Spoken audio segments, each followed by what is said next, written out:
Fortunately, everybody's missing the resources. No, I just do it, but I wasn't able to. We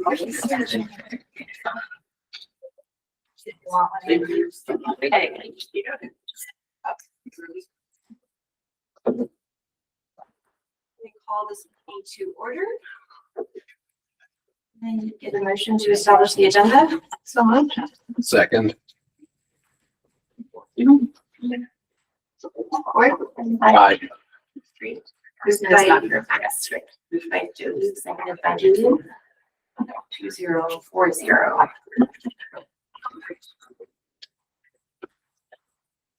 And we will move on to board announcements. And I just sat down. I went to the PTA council meeting yesterday, where we spent almost the entirety of the meeting sort of talking about coordinated resources for when our families are in need of information or resources. And that was a well facilitated session and time well spent. And apart from that, I didn't do anything the rest of the board didn't do. Mainly, we had our linkage with the city council and with the schools foundation. When Youth and Family Services breakfast quite early in the morning on Wednesday. Yeah, it's hard to tell. It seems so long ago because it was so early in the morning. And of course, the reopening celebration of the Mary Wade Pool 2 weeks ago. Yeah, so I have a lot of similar things to Jody. I also attended the girls and boys basketball senior night where both teams secured victories, and it's a great school spirit was on display. Unfortunately, the boys season has concluded, but the girls continue their strong postseason run. As Jody mentioned, the grand reopening and rededication of Mary Wade Pool. It actually was a surprisingly meaningful event. Mary shared how growing up on Mercer Island was instrumental to her success, emphasizing that our community expects great things from its students. I think as a board, we are committed to upholding and strengthening that tradition. Meetings with our partners, the Schools Foundation and City Council, both very productive. After that, we had a facilities naming committee meeting, and that ended with a favorable recommendation, and that will be coming for a vote at the March 12th board meeting. The YFS breakfast, I thought that the theme, Giving from the Heart, resonated deeply, and I wanted to express our appreciation for this partnership, particularly recognizing our school counselors whose support for our students' social and emotional health is invaluable. There is an article posted online in today's Mercer Island Reporter. The title is Washington Teacher Sexual Misconduct Cases Shielded from Public, sub-headline, an Investigate West analysis of the state's educator misconduct database shows gaps allowing teachers to escape scrutiny. That I would just want to provide some perspective as we move forward to ensure all island students can learn in a safe and accountable school district. The fundamental principle is this: adults are responsible for keeping children safe, and adults who fail in this responsibility must face consequences. Mandatory reporting exists to ensure transparency and accountability. I look forward to the recommendations of the Student Safety and Wellbeing Committee as we continue this important work. As a district, I would like us to partner with the PTA advocacy and MIDA to advance national and state legislation that strengthens student safety protections in schools. Locally, I propose our board explore policies that hold all adults, from part-time staff to the superintendent, to the highest standards of student protection beyond minimum mandatory reporting requirements. We have a moral obligation to maintain safe schools.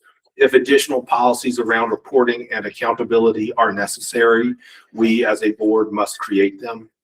And then finally, I would like to express my gratitude to our community for the passage of the EP&O levy. This additional funding is critically important to our schools and I thank the community for their continued trust in us. I have much less to say than that, though I'm also very grateful to the community for passing the levy. It's a real vote of confidence in our schools and much needed, and we're going to be able to do great things with that additional money per student. I attended this morning the Northwood PAC meeting which Superintendent Rendell also attended to talk about budget issues and funding, and it was excellent. I've served on that PAC before, but it was during COVID, and so it was never in person. So this was my first time attending a meeting that in person. We're gonna hear from you guys later. Yes. Yeah. Thank you. So I also am so thankful to the community for passing the levy. It's wonderful. And I thought we had a great meeting last week with the linkage session with the Schools Foundation and the City Council.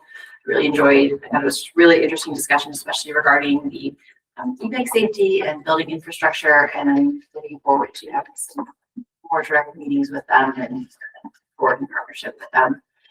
And also attended the MISD breakfast. Wonderful. So thankful that we have that organization in our community, and been hard at work on the professional boundaries subcommittee for the safety and wellness committee and safety and wellbeing committee. Sorry. And we've been had our first subcommittee meeting today. We'd already had some planning meetings, but we started to get into looking at how we will come up with our own set of recommendations, and realized that we actually probably need to add another subcommittee meeting and make sure that we can adequately tackle our project before the next official meeting of the full committee in a couple weeks. So that's going to be a pretty big project, but I think it will be meaningful and productive. And that's all I have. So with that, we will move on to partial governance process monitoring, board policy 1800, budgeting and financial planning. Great. So we'll go ahead and bring our finance team on up. I'm going to kick it over to Assistant Superintendent here in a second, but just to kind of put it in context, you saw this budget calendar several meetings ago, and so as you just kind of work through, we are at February 12th, and this is where you get your enrollment update.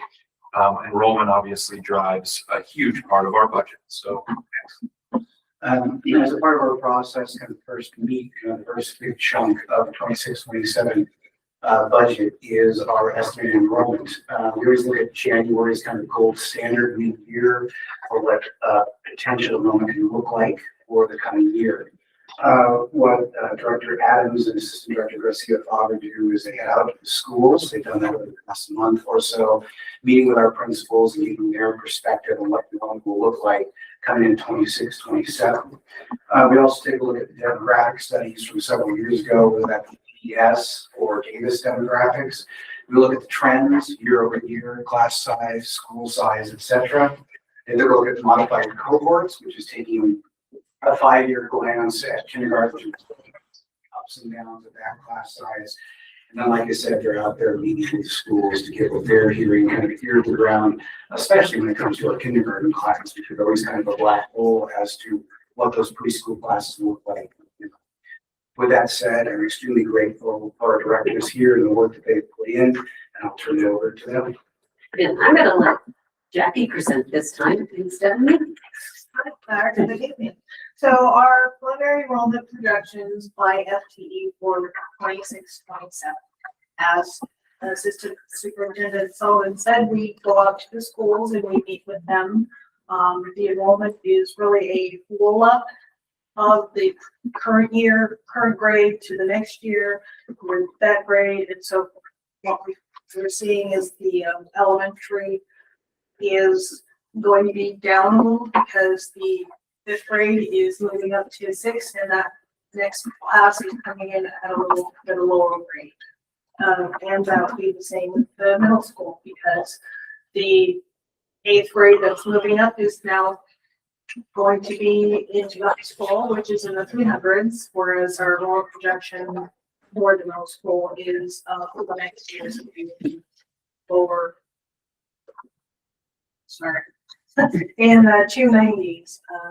So as we're looking at our roll up and we're looking at our projections and comparing with what Davis has said in their enrollment projections as well, we are looking at being a little bit lower than what we have this year. So we're 144 FTE less than what we currently have this year, and that's with the roll ups. And being conservative, we want to make sure we're not budgeting to the exact enrollment, and still be back off 1 to 2% of that student FTE, just to make sure that the students do not show up. We haven't overcommitted ourselves in terms of staffing. If we receive more students, then we have the ability to increase and get more staff hired when we need them. But we want to make sure that because we do not have the reserves, that we do not overcommit our expenditures. So our number for next year for total FTE is 3,680, and that does not include the Running Start numbers. And we do not include Running Start when we're looking at this because we only receive 7% of the funding for those student FTE, so they're not in the classroom, so we're not obligated with expenditures towards their time in the classroom. You say 7%?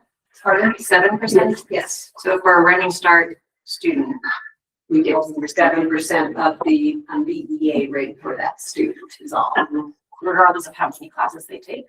It's based on the FTE. Now, if you're taking more, if they're a full-time Running Start student, then we only get 7%.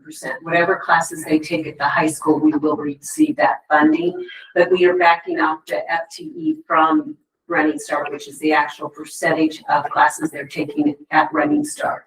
So we could have a student that's 0.4 at the high school and 0.8 at Running Start, because you can go up to a 1.2 FTE with that. On that 0.8, we only get 7% of the funding. So that's why we make sure we back those numbers out. Director Adam used the term BEA, or basic education allocation. That's our portion we will receive per student FTE. Wait, so if the student is at the, sorry, It's okay. if the student is at the high school, 0.8, 0.4, let's say 0.4. 0.4, We get that 0.4 and then funding. 7% of the 0.8. Right. And, I'm sorry if I'm jumping ahead and just tell me to table this, but like, is that 0.7, is that 7% like anywhere near sufficient to meet like the basic overhead that we'd have for student population? No. Because even if they're at Running Start full-time, we still have counselors and school buses and heat and air conditioning and all that. Correct. Do you want to talk a little bit about just how you include principals and others in your process for that, just kind of behind the curtains on that part of it? So as we do the enrollment roll up, we go out and meet with each of the building administrators and present the numbers that we're looking at in terms of what we expect. We are hoping their enrollment might be, if not a little bit higher. And they're the ones who are the experts on their building, and so they look at the numbers, and if they can tell us if yes, we're expecting a little bit more, or no, we know of a few families that are leaving, so that number could be a little bit less. We present these now, and then after the registration process concludes, the middle school and the high school, at the end of March, we may have revised numbers. We could have more, we could have less. If it's a significant amount of enrollment increase, we'll come back to you and say, hey, we need to bump up this enrollment projection because we know we have received these registrations and these families are coming in. And it's my understanding that kindergarten enrollment has been open since January 29th. Is that correct? Has that tracked as we've been expecting it to? Yeah, we have over 70 students already enrolled for kindergarten is the number that I received 2 days ago from Giovanna Koseski. And so we are tracking right where we will be. This is where Director Miller comes in, and he starts really after midwinter break, starting to track this closely on all the enrollments.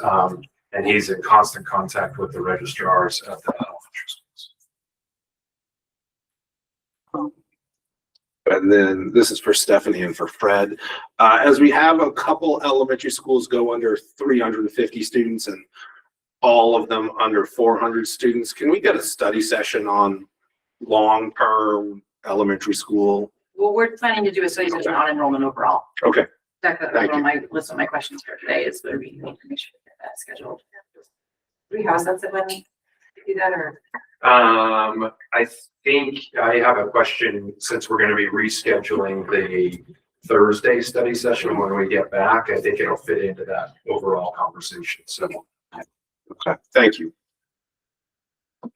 Anything else?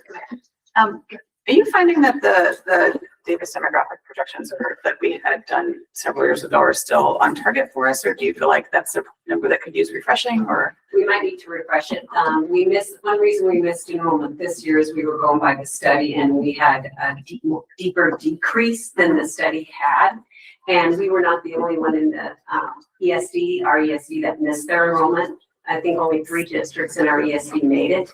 Luckily, we weren't down as bad as some other districts, but the decline is steeper than what they had in the studies.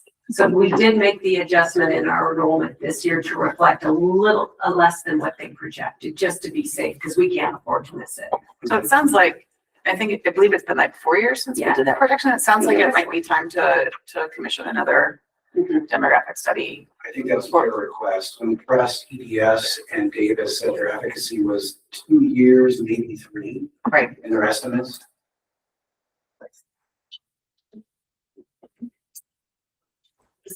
Do you have anything else? No, that's it. Just we cut you off sort of. No, that's it. If you have any questions, and if this does change, we will come back to you.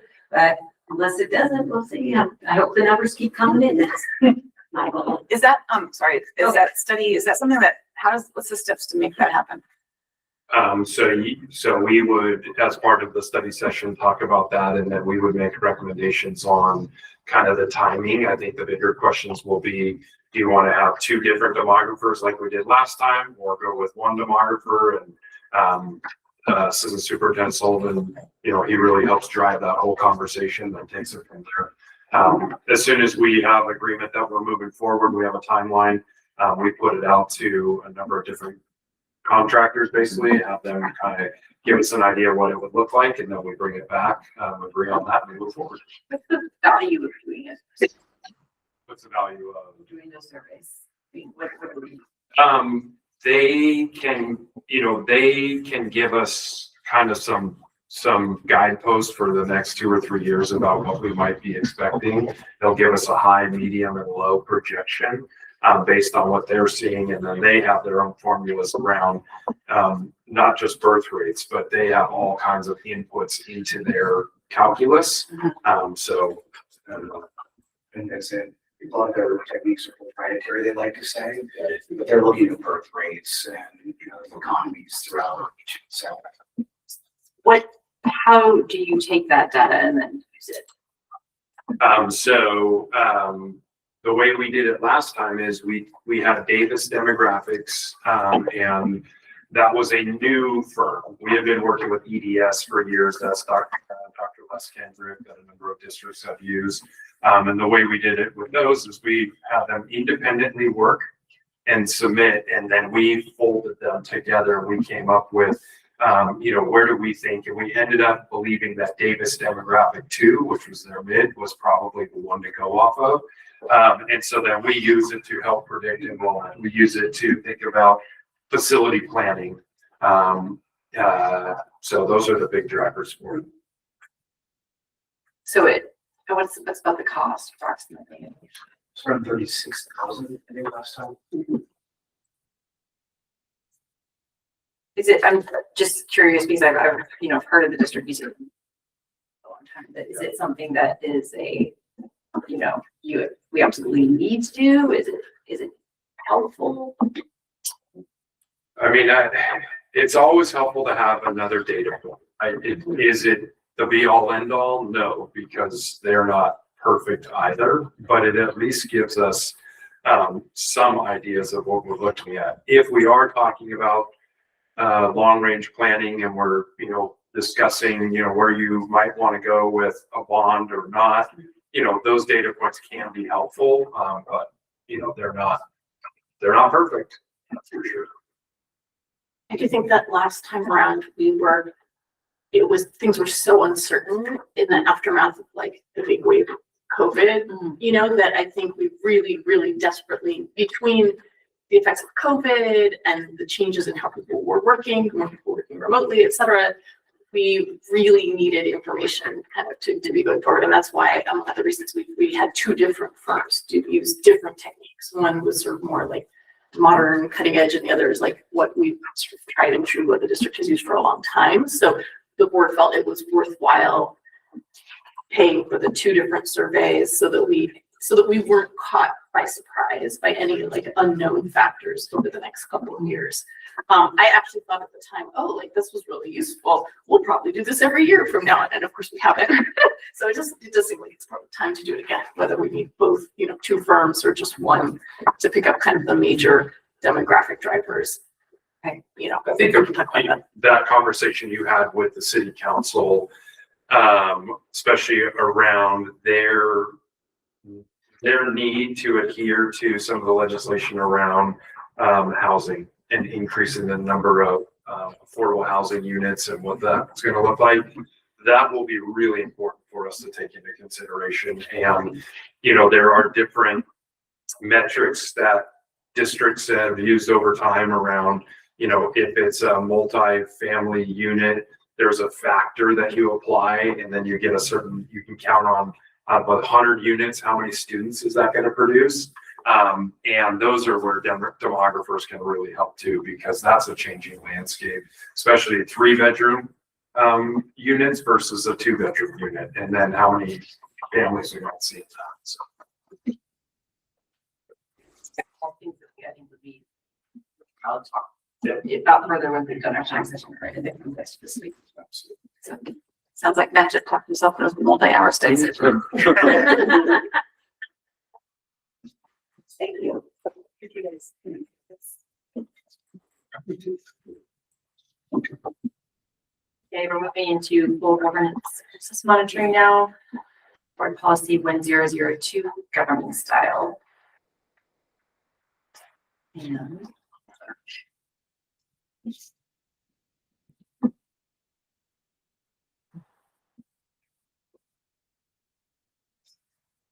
this is our own internal compliance report that we need to discuss and make determination on. And so our options are, I'll just read the introduction so everyone has a sense of what we're talking about. This is board policy 1002, governing style. The board will govern lawfully with emphasis on board policy 1800 OE1, results for students, encourage diversity in viewpoints, focus on strategic leadership rather than administrative detail, observe clear distinction between board and superintendent roles, be cautious in exercising its authority to direct the superintendent, make collective rather than individual decisions, exhibit future orientation rather than past or present, and govern proactively rather than reactively. So that's the overall wording. Have we asterisked this, that this is the current board? Yes, this is going to be an evaluation of the current board because I don't feel that it would be proper for Julie and I in particular to make a determination on the prior board, and also because I think it just makes sense to evaluate the board that we have currently. So let's see, there are 1, 2, 3, 4, there's 8 of these. So I'm just going to take them one at a time and we can talk about them and make a determination. So item 1 is, in doing its work, the board will focus on students. And do we have it? Basically, I think what we'll do is if anyone has any discussion points, we'll go ahead and speak up. And if not, then we'll take a vote. Students. I think you guys do a great job. I mean, I feel like whenever we talk, you guys listen. You're willing to listen to students, and that's definitely you guys focus on students in your book. Okay. All right. Would would someone like to make a motion? Let's see, I don't know that we need a motion. We'll do this. If anyone thinks that we are not in full compliance, please speak up. And otherwise we will assume that we are in full compliance and take a vote on all of them at the very end. Okay? Great. So item 2, the board will cultivate a sense of group responsibility. The board, not the superintendent or staff, will be responsible for excellent governance performance. The board will use the expertise of individual board members to enhance the performance of the board as a body, but will not subject individual judgments and opinions for the board's collective values. So I would say that as a new board, we are just starting to get into this work. And that I feel that so far we are doing a good job. Is it so? Yeah. Okay. What do you think? Yeah, no, I reviewed all of it.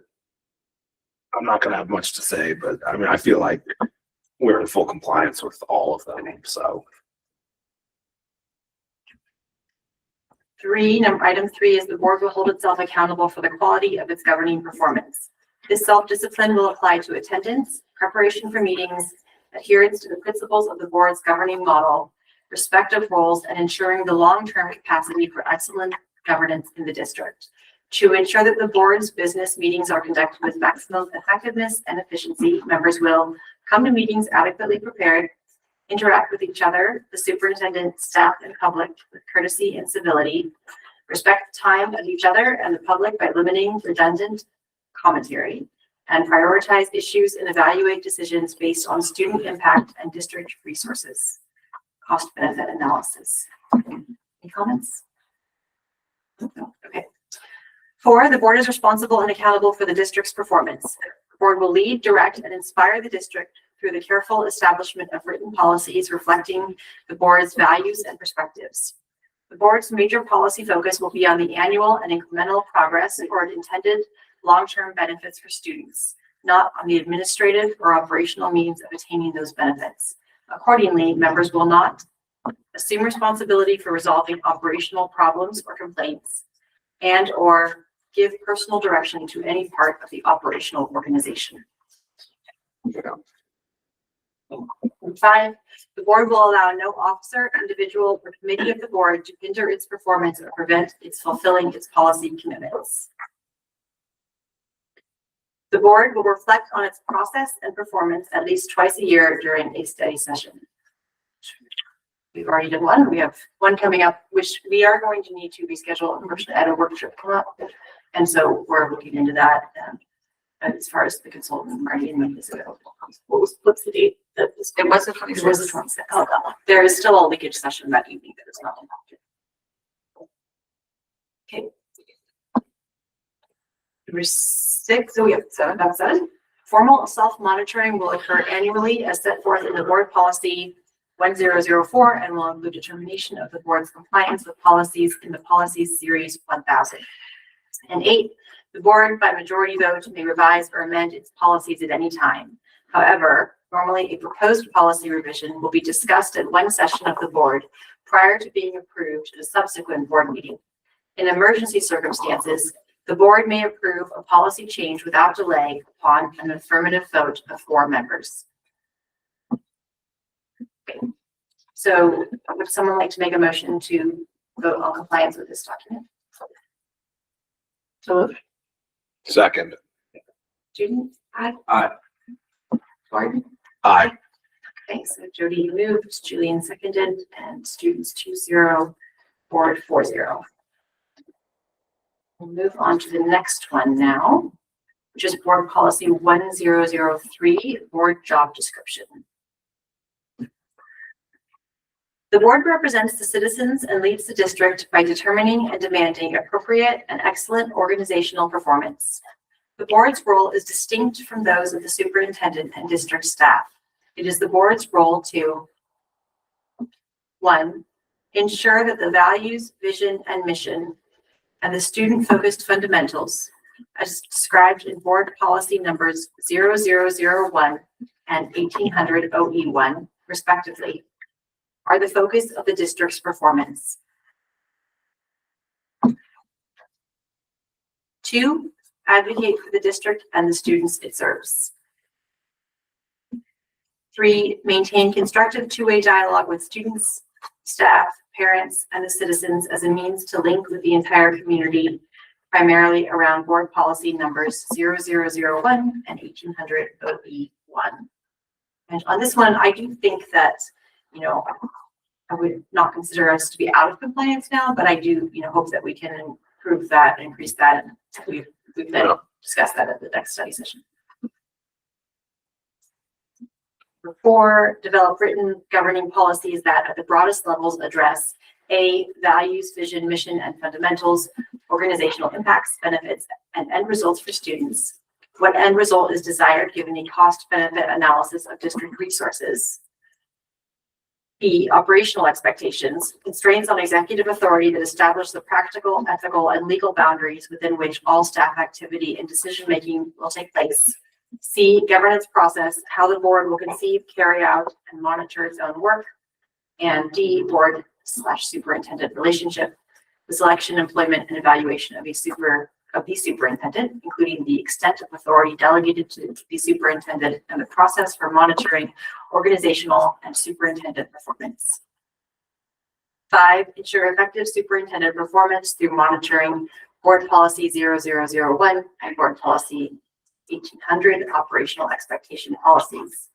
6, ensure effective board performance through monitoring governance process, board policies 1001-1011 and board superintendent relationship, board policies 1601 through 1605.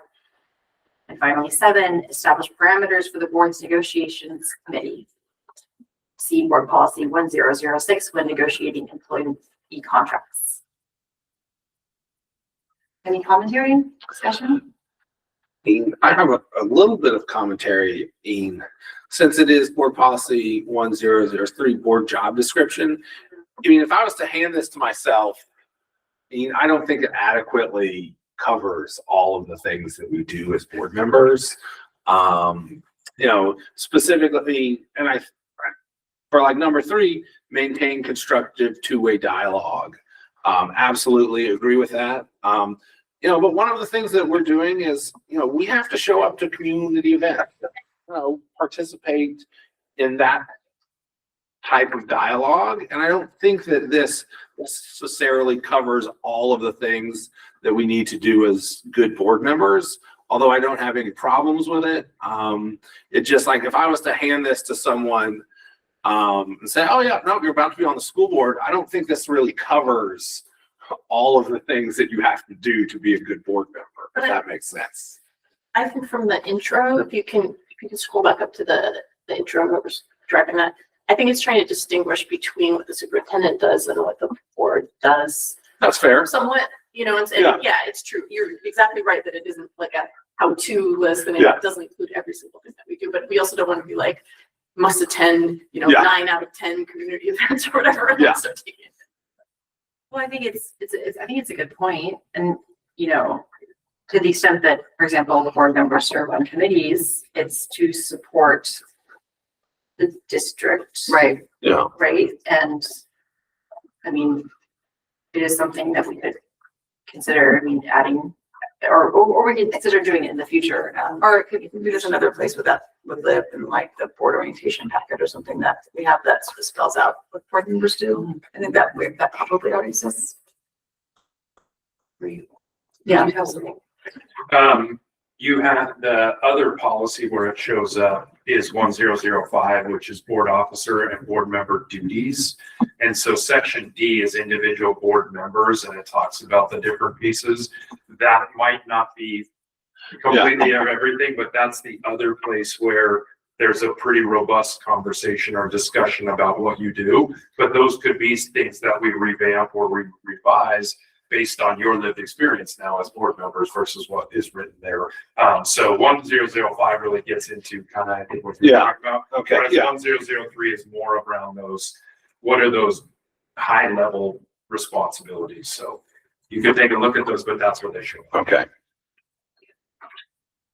Yeah, and so this is the board job description, so I guess the idea would be that it's broader. Yeah. Okay. Would someone- I will move to find us in full compliance with board policy 1003. Sorry. Aye. Aye. Okay, so Julian moved and Ty seconded, Jesus 20440. Forward onto recognition, student representative report and public input. Great.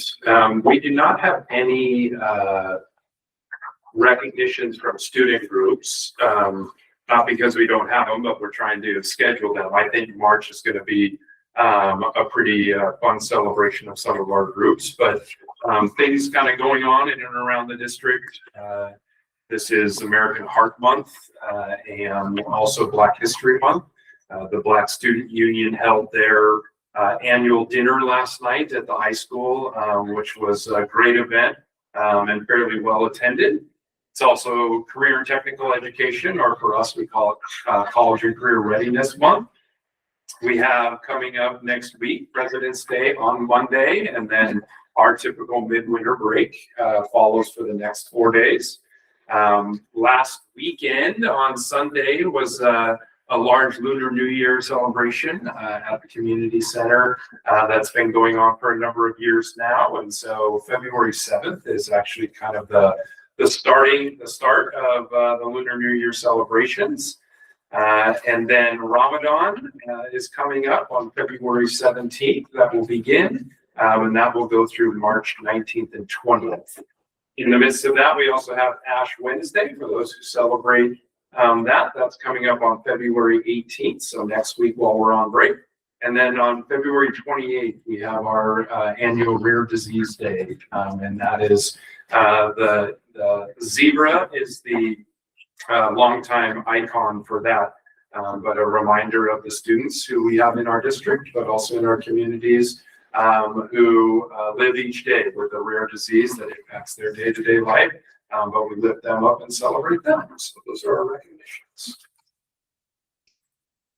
Thank you. Students? Yeah. Okay, sure. Okay, starting off with SSA. So last week at SSA, we talked about the quote that you guys have all been talking about, or like imagine what students could achieve if they felt was supported by community for their success. And we took some notes, so we'll be sharing those with you guys for your next study session. And we split it up into some guiding questions. So what is achievement? What would full community support look like? And what is evidence of students being the priority? How could they be more so the priority? Students kind of work in mixed groups. So we got thinking from all of the different grades, kindergarten and up.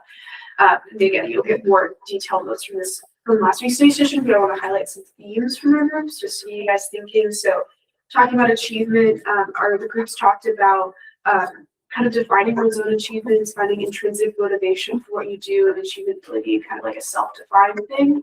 Our group discussed some community support, talked about breaking down barriers students face to achievement and learning.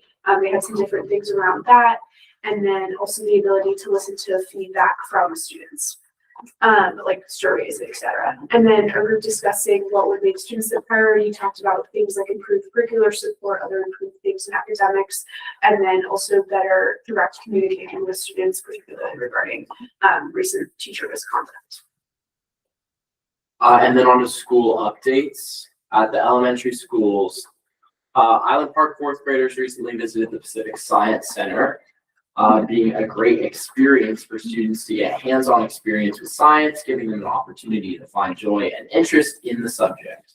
The trip connected the fourth graders' current unit on energy and how it moves and changes, giving them a deeper understanding of the subject. It was also sponsored by the Mercer Island Schools Foundation, so thank you for that. West Mercer hosted its annual spelling bee last week. A few weeks prior, they hosted a non-competitive practice spelling bee before then hosting a competitive one. It was a great event for students to showcase their spelling skills and encourage them to study up on how to spell a variety of different words. So you guys all know, second graders from Miss Loisel's class at Northwood have been working on public service announcements for the KMIH radio station, and they recently recorded these announcements, and they're super adorable, as we heard one in the last meeting. Students also got to tour all the media facilities at the high school when they recorded these announcements, and they got to learn all about the different programs at the high school and different technology they'll be able to work with when they come to the high school. These announcements are part of a broader literacy unit that second graders do called Government at Work. Another event from this unit was a visit from the school resource officer, Olivia Fan. Officer Fan talked about the training that goes into being a police officer, the work she does to keep the kids safe on the island, and what he or she uses to keep herself safe. Additionally, second graders also heard from Jane Meyer Graham about Mercer Island history. And they then also learn about like Mercer Island's transition from a wooded island to its current state as a wealthy suburb. And elementary musicals are also starting out. Lake Ridge's musical Mary Poppins performed yesterday during the school day and after school. The musical is always a great opportunity for fifth graders and a necessary top off to their elementary school experience. Keep an eye out for the rest of the musicals starting up as well, with the next 3 starting up in a couple of weeks. At the middle school, 11th, 7th, and 8th grade orchestra students won spots in the WMEA Junior All-State Orchestra. Additionally, Terry Kawai and Oliver Steffen won spots in the 7th to 8th WMEA Junior All-State Band for clarinet and trombone. This event honors students from all across the state and lets them play together this weekend and then perform with students from across the state. These students submitted application tracks to the WMEA, which then determined if they could play in this band. IMS Leadership has been hosting affirmation events across the middle school and recently hosted one the yearbook class. Leadership decked out the classroom with streamers, balloons, and kind notes. This is a great way to spread positivity, so thank you, leadership. The PTA Reflections Contest has also recently announced its winners for the district. This year's theme was I Belong, which encouraged students to express belonging through all types of artwork, whether that be visual arts, photography, literature, dance choreography, or film production. And there will be a ceremony to honor these students' hard work on February 25th in the IMS Commons. Students will then have the opportunity to compete on a state and national level, potentially earning more merit for their wonderful artwork. So encourage you guys all to celebrate this great work. On to the high school. As high schoolers worked to submit their course requests by the deadline last night, the school had held a course fair yesterday to preview selections for next year's classes. Information included what to expect from honors courses, why to take certain electives, and how to progress between classes, including English, history, and science. This fair exists alongside other resources, including the digital course catalog, which gives a description of each available course. Pictured here are the digital course catalog and the course request page. On Monday, February 2nd, high school students in the French program celebrated La Chandelou, sorry for my pronunciation, holiday with the roots in Christian faith. While the holiday was initially religious, it has become an opportunity for French students at MIHS to make crepes and celebrate French cuisine. It was a lot of fun and a really tasty day. Orchestra, band, and choir all competed at solo and ensemble on January 31st and February 7th. Solo and ensemble is an event which the larger music groups program split into smaller solo pieces or ensembles and perform in front of adjudicators to receive a score and feedback. Top performers have a chance to compete at the state competition. The band qualified 43 students for the state competition, and the choir had 2 small ensemble groups qualify as first alternates, and orchestra had 1 student qualify as a second alternate. Altogether, the 2 Saturdays were long days of education and musical strength training. A huge congratulations to all the students who participated, and especially to those who qualified for state. Today, the high school finished celebrating the Seahawks Super Bowl victory with one final Spirit Day to celebrate. High schoolers wore Seahawks gear and blue clothes to share the big win. Many also attended the downtown parade yesterday. It's been a long week of celebrations for the strong way to take us into Midwest River. So congratulations, Seahawks. That's great. Yesterday, Bel Canto Choir delivered their Singing Valentines musical telegrams that are delivered to classrooms across the school for $5 a piece. The songs this year were Beauty and a Beat by Justin Bieber and Senorita by Camila Cabello and Shawn Mendes. The songs are a way the program advertises itself to the school and also celebrates Valentine's Day. While many Singing Valentines are delivered to students, staff members, including counselors, cafeteria workers, and the school security guards, also get serenaded by these uplifting tunes. Radium Girls, drama's second play this school year, ran from January 31st to February 7th. The play was set up differently than usual, with audience members sitting on stage surrounding the action and actors instead of in the audience section. The plot follows two girls poisoned by radium in the factory they work at and their journey to fight against the poor working conditions. The play sent a strong message about believing women, going against large corporations, and seeking justice in an unjust world. Drama will be putting on one more play this school year, so if you've yet to check one out, make sure you go to the spring play later in the semester. Mercer Robotics is hosting a recycling drive on February 14th and 15th from 12 to 3 p.m. Make sure all glass is clean before donating it in the music parking lot behind MIHS. All donated glass will be ground into sand for local environmental restoration projects. See the QR code here or the MI Robotics Instagram page for more information about the drive. Thank you all in advance for your donations. The drill team has been working hard as competition season flies by. They've been doing their best to defend their 3-time state title for next year and have competed in multiple competitions, including Cambridge and Newport. Each competition takes place during the weekend on Saturdays, and drill team members can spend up to the whole day at competitive events. So good luck to them at state. We hope they repeat. Last Friday, ASB leadership represented MIHS at Interhigh, a session where high school leadership groups come together and collaborate. They met students from Bellevue, Newport, Sammamish, Interlake, Big Future, Lake Washington, and more schools with the joint purpose of discussing how to be stronger teams and improve local schools. The topics of the day included spirit, event planning, and role modeling. A special part of the day was a vice president of food and beverage of Starbucks coming to speak about how young leadership and early self-advocacy can carry into the professional world. As club applications close for the 25-26 school year, MIHS leadership has approved a whopping 89 clubs at MIHS. These clubs, ranging from DECA to Skateboarding Club and Chess Club to the Jewish Student Union, represent a wide variety of students' interests and backgrounds. Each new club approved this year was met with thoughtful discussion and consideration by both administrators and student leadership to ensure that the club aligns with school values and will add to our school's culture. Additionally, clubs are often the center of discussions about what student identity means at MIHS, as seen in the presentation slides shown here, taken from a discussion about how new students can find belonging in the high school. Maybe. Is there a? Oh, Yes. There we go. yeah, So there. so many amazing clubs. On Friday, January 30th, Taiwanese students visiting the United States through an AI education program and cultural exchange run through National Sun Yat-sen University in Taipei took a trip to MIHS.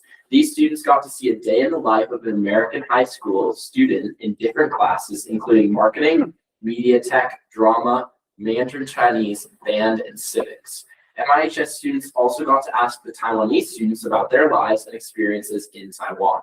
The entire experience was very educational, and learning about the 9+ hour school day in Taiwan was a shock to many MIHS students. Also, just want to give a big thank you to voters for passing the levy.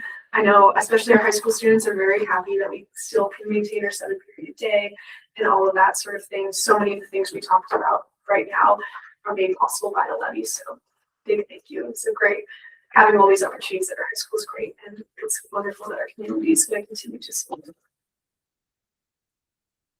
Thank you so much. That was great. Now we're moving out of public input, and I don't think anyone has signed up. Okay. So we will move on to the consent agenda. Someone like to make a motion to approve the consent agenda? Second. Students? Aye. Board? Aye. Aye. Okay, so motion by Jody, seconded by Julian, students 2-0, board 4-0. That.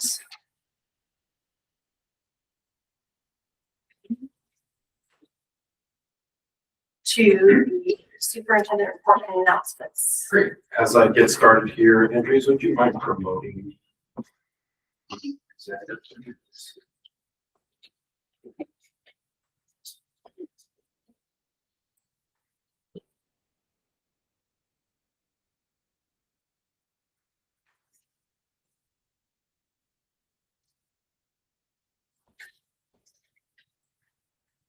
All right. Going to start off with just a quick update here on the budget and some work that Superintendent Sullivan and I have been doing.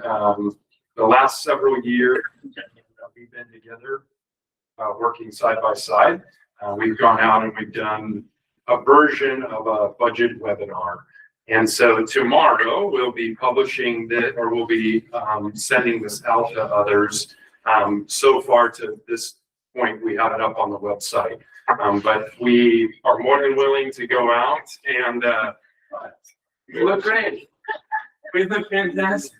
But with AI. We are we're more than willing to go out to groups as Director Tucker mentioned. I went to Northwood today. I didn't give the full presentation by any means, but we're happy to give this out to others. So just a few of the highlights. Many of these things you see in various ways and you're privy to, but something that we've been emphasizing is really the birth rates. And I think this speaks to your desire to have more conversation around the enrollment and really trying to help people see that when we talk about that enrollment or the birth rates declining since 2016, this really helps to visualize that of, what has that really looked like across our state. And then we like to kind of hone in on this bubble right here, reminding people that, for the next decade plus, we're going to continue to see our 5-year-olds really lag our 18-year-olds. And that's going to continue to create this declining enrollment unless things change. With this being probably the best way to explain how, it is not a phenomena related just to Mercer Island that we have more 12th graders than we do kindergartners. That's certainly what we're seeing here across the state. And then we've continued into this conversation. I think this is really into the conversation you were having around, how are the demographers doing with their predictions? So you can see that, they were projecting 3,750. Now they're also looking at kind of a head count / FTE. The numbers you saw tonight are just FTE. So those aren't the number of students in our school. That's true FTE, but we're projecting even on a head count, 3,700 we'll have kind of that higher FTE of 3,723 with more likely minus all of the running start of 3,681. So you can see that it's much higher in terms of they thought that the decline would be a lot slower. I think this slide has helped people. You've seen this mainly in the open enrollment discussions, but really helping people see this stair step that we're going to see over the next several years. With this being a little bit closer to what you saw tonight, we'll be refining this as we get closer, but really, we're broken into 3 cohorts. We have that high school group that's still quite large, and then this middle group, and then it will step down again. So, we've been just trying to walk community members through the implications of declining enrollment. We've been walking through where do our expenditures go, how have we been slowly rebuilding our fund balance. We give them a look into what you get every month, really just trying to lean into some of that feedback from the Strategies 360, which said we want more transparency, we want more fiscal accountability. So we're really trying to highlight the things that we're doing for you as a board and behind the scenes to build on that as well. We talked a little bit in our presentations then around this document that we've talked at great length with all of you. This was a fun slide to get to update to say that it's no longer hopefully it will pass, that it did pass. And so really looking out into the future years there and the possibilities. And then the last piece we really try to focus on, what we've talked here around enrollment is really a three-pronged piece. How do we attract families once they're here? How do we retain them? And for those who've made other choices, how do we return them back? So attract, retain, return, looking at outreach, looking at transfer. Michelle has been hard at work with our choice transfers and working with all of the families who, based on your decision at your last meeting, are anxious to become Islanders, either Gators or Islanders here in the next school year. That's really what we try to focus on. There's a few more slides in there, but I wanted you as a board to at least see what we're out there talking about and how we're trying to portray some things. So any questions on kind of our road show or our webinar this year? As you get into the budget, at the last meeting when we found ourselves out of compliance with OE7, the reserve requirement, do we have a roadmap for now that the levy has passed and we have more visibility into the budget? Do we have a roadmap for when we would be able to find ourselves in compliance and how many budget cycles that would take? I think we have a rough idea, but I would rather wait until the legislative session ends. Okay. To That's at fair. least know, I mean, and that will always be updated, but kind of knowing, I know that we have some disappointing news that came out around the MSOC. So that then starts to sharpen that a little bit, but, I think we'll really have that for you when we get into the budget, approval process in May. Okay. Yeah, that's fair. So, let me stop sharing here and get into a couple other announcements that I have, tonight. And I think the next one is, we are going to postpone, the February 26th board development study session with Marty.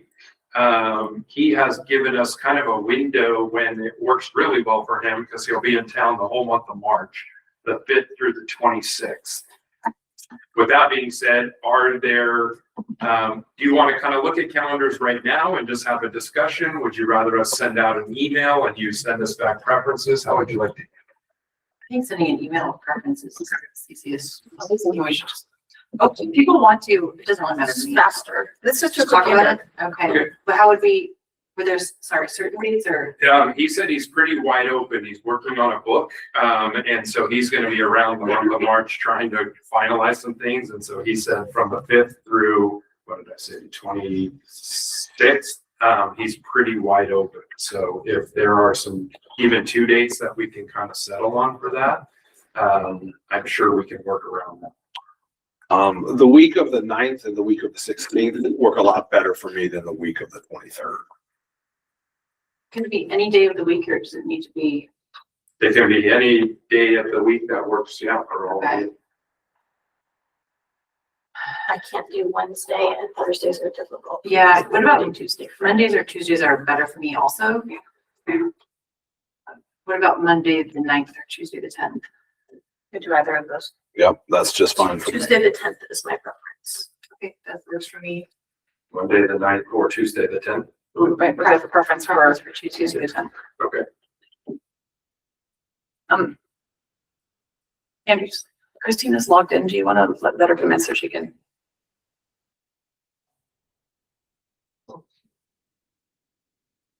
Is there anything else, Fred? Does she want another date, another week, or do you think that we could just give them the 10th and? Actually, if we could give them one more date, maybe that would be all right. What about the 16th? I think that does not work for Julian. Okay. No, the 16th is So just that fine is- for me. that is Yeah, okay. yeah, no, I think I've not bought my plane tickets yet, but I'll be out of town most of that next week. That's the 23rd. Since Christina has joined us, Christina, we're talking about, we need to reschedule the study session with Marty. And so we were just looking at alternative dates and we were talking about potentially March 9th, 10th or 16th. Would those days work for you? 9 is perfect and Monday is perfect. Either The 10th. the Tuesday, 10th, it's okay. I think we just, yeah. It's okay. What about the 16th? The 16 is totally free. The 9 and the 16 are totally free. This 10, I have to change some things. Great. I will start with those then. Just so you know, I'm on the Lake Ridge Pack and that meets on the 16th, 1:30. So if we could do it in the morning on the 16th and be done by 1, I would be Okay. good. The other things I just wanted to highlight, and we'll talk in agenda planning more about it, but topics that I've been keeping track of for study sessions, in addition to board development enrollment, then facility planning, board reorganization, and board communication. Those have been kind of some of your top items that you've been talking about. We can always add to that as well, but that's kind of the list that I'm working off of right now. The district office will be closed next week to the public, and so most of our staff members will be on vacation or working from afar as we go through. And then I think my final piece, before I talk just briefly about the levy, actually we already covered it. So I just want to express appreciation to all of you and our CMIX group, all the parents, the PTAs, to see that number come in and even going up to 74% and above. Couple things strike me. One, regionally, we continue to be extremely strong across the region in our voter turnout, as well as our support for our levies. I think it really speaks to the bond was just not a package that people could get behind and that saw the value in as much, but it's not about the value of education. I think the Strategies 360 feedback is affirmed by such strong support. And some people have asked me, how do you feel or whatnot? I just feel great for the students. I feel great for the community. I feel great for the staff because everyone's putting so much time into it. And I think people are seeing you as a board really start to come together. So bright days are ahead. We're still a year from collecting. And so that higher rate is still a year away. We'll have to continue to contract, as you saw with the enrollment tonight. When you're funded on students, we have to continue to think about that. And our EP&O levy is also funded on students. So I'm reminding people of that. But the reductions are just in line with the number of students. We're not cutting programs because we're not going to have the money. That levy support is huge. So I want to just thank all the voters. Thank all of you. Thanks. Thank you. So we have the legislative report and then the executive session. Would you like to take a break now before the legislative report and then knock them both out? Or would you like, to? I'm happy to go now, or we can take a break, whichever's needed. Do the people who leave after legislative report, Karen? I mean, There's this lovely dinner. Right, they have. right, there's a list of, I don't know. That's why I was asking. No preference? We're ahead of schedule, so whatever you want. Okay, take a break. Okay, let's take a break. All right. 6 minutes, 5 minutes doesn't seem to work, so. Six will do it.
Legislative report. Christina and I are trying out some different ways to do it, but we are doing it as a written document that was distributed ahead of time. So I'll largely be reading off of that, but we appreciate any feedback.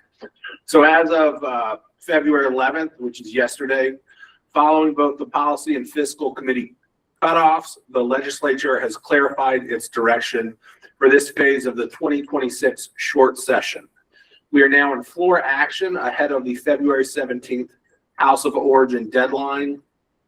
The limited number of K-12 bills advancing out of fiscal committees reflects ongoing budget constraints and signals a narrowing of legislative priorities. Broader revenue discussions, including proposals targeting high earners and potential future allocations to K-12, remain part of the policy landscape.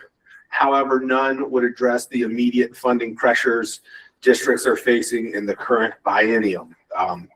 There is a Seattle Times article, if you're interested, where Chris Reichdahl is talking about how he would spend the millionaire's tax such that it would pass. From a district governance perspective, the policy and fiscal cutoffs provided by important signals about legislative direction this session.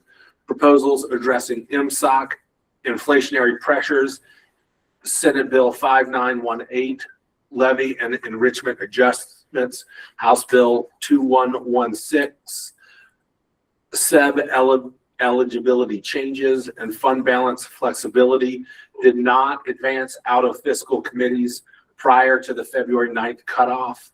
As a result, they're unlikely to move forward this session unless incorporated into final budget negotiations. Similarly, policy expansion proposals such as Senate Bill 5849, which would have made financial literacy a graduation requirement, did not advance prior to the February 4th policy cutoff.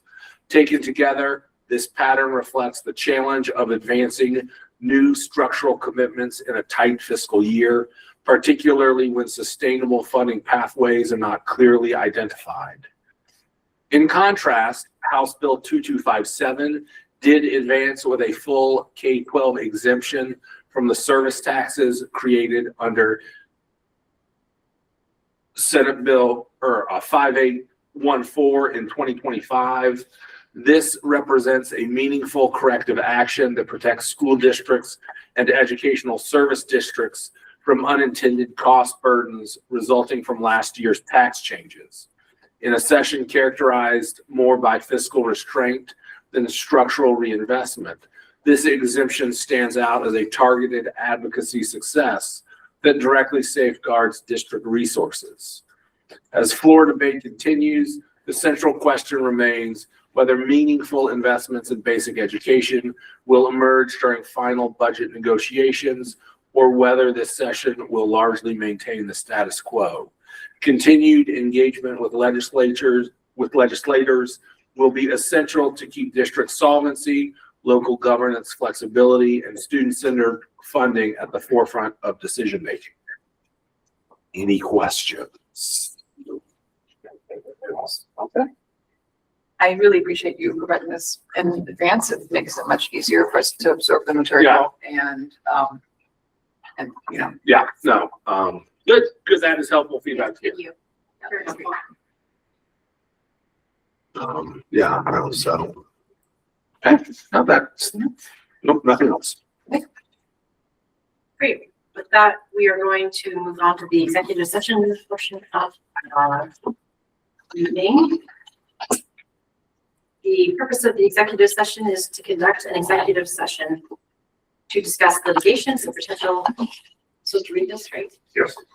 Potential litigation pursuant to RCW 42.30.101I and to review the performance of a public employee pursuant to RCW 42.30.110.1G. The board will be in executive session until, we want to say 7 p.m. I would say with both of those sections, I would say. Yeah, you can do 7 and then we can always check in. Let's do that. Okay, until 7 p.m.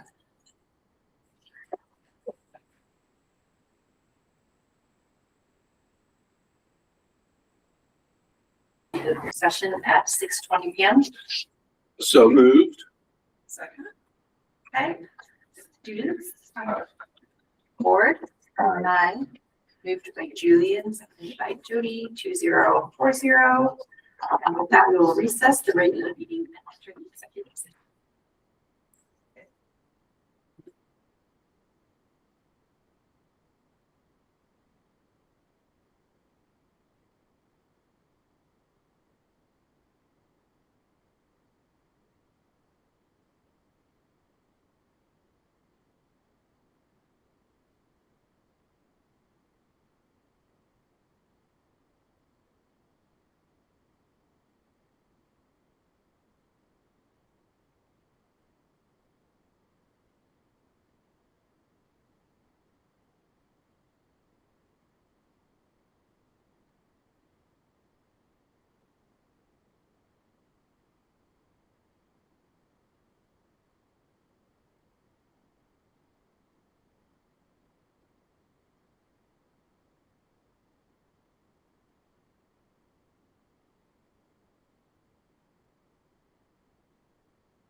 All right, the board has informed me that they are going to continue in executive session until 7:15.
Okay, Christina, can you hear us?